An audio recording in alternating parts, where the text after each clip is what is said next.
राजस्थानमधील कोटा येथील रहिवासी लतीफ अन्सारी हा अंदाजे 40 वर्षीय प्रवासी ताजमहाल पाहण्यासाठी घराबाहेर पडला. मात्र प्रवासात भरकटत तो सोलापुरात येऊन पोहोचला. सम्राट चौकातील एका पडक्या इमारतीत तो महिनाभराहून अधिक काळ एकटाच राहत होता. संभव फाउंडेशनचे अतिश लक्ष्मण यांच्या पुढाकारामुळे त्याला आता महापालिकेच्या निवारगृहात आसरा मिळाला आहे.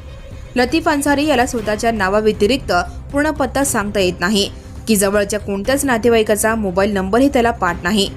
जवळ केवळ एक बॅग, त्यात जुने झालेले कपडे इतके साहित्य त्याच्याकडे आहे. कोणी तुझे आधार कार्ड दाखव म्हणाले तर लातूरच्या एका महिलेचे सापडलेले आधार कार्ड दाखवितो.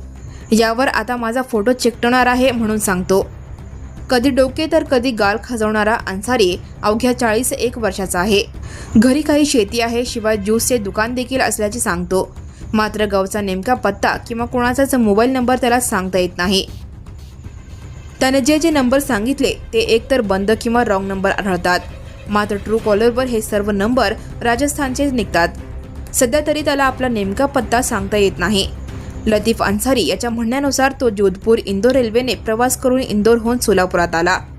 या प्रवासादरम्यान रेल्वे पोलिसांनी त्याला पकडले होते आणि त्याला 8 दिवस ताब्यात ठेवले होते, अशी माहिती लतीफ अन्सारी यांनी दिली.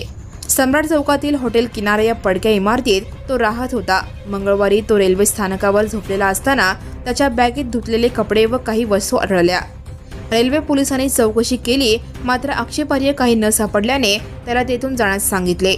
त्यानंतर अतिश लक्ष्मण यांनी त्याच्याशी संवाद साधून त्याची दाढी व केस कापण्याची व्यवस्था केली आणि महापालिकेच्या निवारगृहाचे व्यवस्थापक अशोक वाघमारे यांच्या स्वाधीन केले. सध्या तो निवारगृहात राहत असून आपल्या मूळ घराचा शोध घेत आहे.